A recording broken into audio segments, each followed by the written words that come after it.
Bon matin! Aujourd'hui, vous allez avoir un grand défi. Donc, encore une fois, un numéro de Stokio.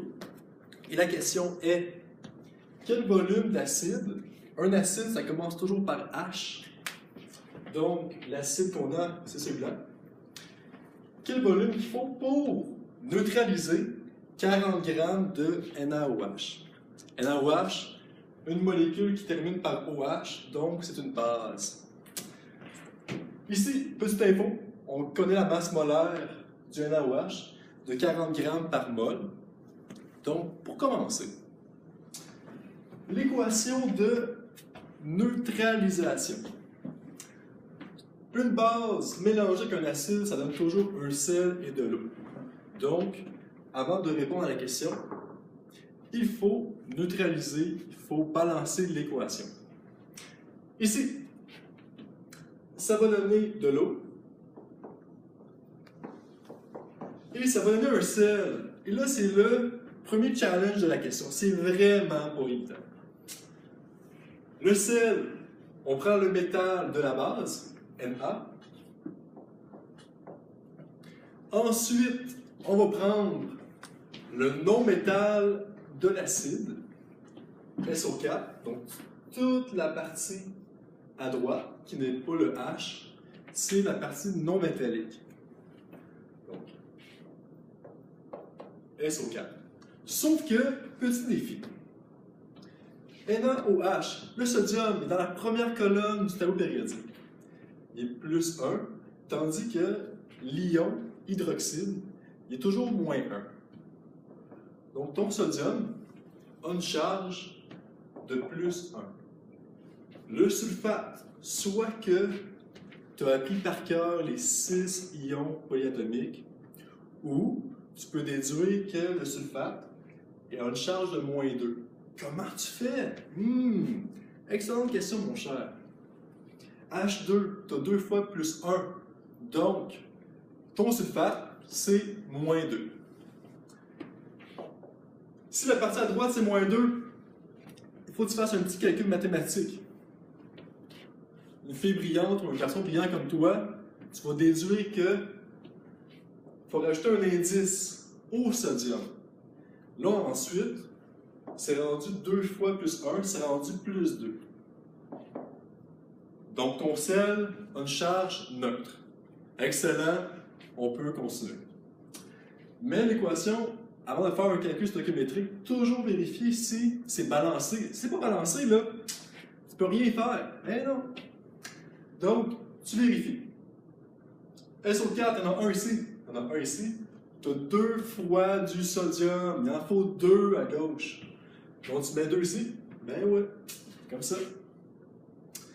Par la suite, H2.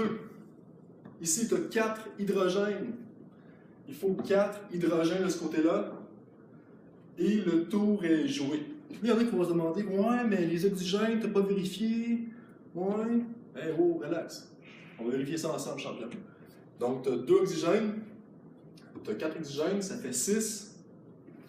Ici, 2 oxygènes, 4 oxygènes, 6, 6. L'équation est balancée, on passe aux choses sérieuses.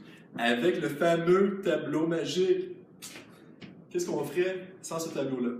Donc, le tableau magique, la colonne de la question, la colonne de l'équation, les 2 molécules en jeu, l'acide, qui est celui-là, H2SO4, et on connaît la masse de la base, NaOH. NaOH. Donc, on place les morceaux de la question. Dans la question, on dit que le NaOH a une masse de 40 grammes. 40 grammes. Dans la question, par rapport à l'acide, qu'est-ce qu'on cherche? On cherche un volume, mais si tu as bien écouté les vidéos précédentes, tu ne mets jamais de volume, jamais de concentration dans ce tableau-là. Pour trouver le volume, tu dois passer par une étape subtile, que le volume, ça provient de ta concentration molaire, c'est égal à N sur V. Donc, si tu connais ton nombre de moles, tu peux trouver le volume. Donc, ici, c'est juste des masses, c'est juste des moles que tu peux placer. Donc, il faut trouver le nombre de moles de l'acide.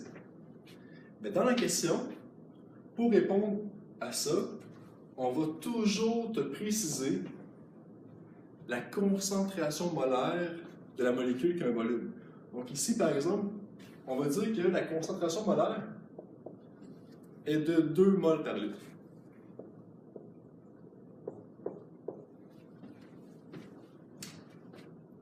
Le tableau, c'est pas terminé. Dans l'équation, ici, c'est quoi le nombre de moles de l'acide? Le nombre de moles, 1. Donc on met 1, c'est le fun, facile. Dans l'équation, par rapport à la base, qu'est-ce qu'on va placer ici? Une masse, tu es obligé de mettre des grammes ici. Donc c'est quoi la masse en grammes de la base? Réfléchissons.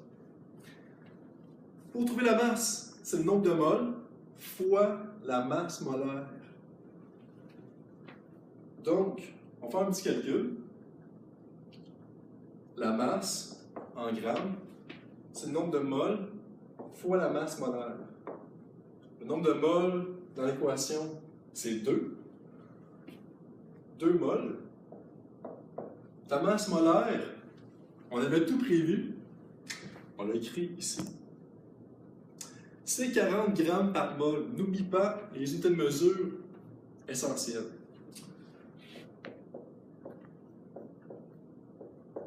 Qu'est-ce qu'on fait avec les mols? Boum, boum, il reste juste des grammes. Excellent, c'est ça qu'on voulait. Ça donne 80 grammes. 80 grammes, on place où? Oh, on place ici, dans l'équation. C'est la base. Mon directeur photo fait une drôle de face. Donc, ici, 80 grammes. Il reste la valeur inconnue. Donc, on fait un produit croisé tout simple. 40 fois 1 divisé par 80, ça va donner ici 0,5.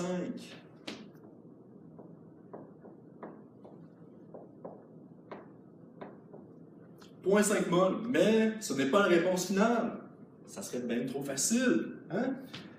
Donc, avec le nombre de moles et la concentration molaire, on peut trouver le volume. N'oublie pas, en 4e secondaire, tu dois toujours isoler la variable à partir de la formule de base. Sinon, M. Marcaria, M. Roy, M. Paquis, M. Boyer, on va t'enlever des points.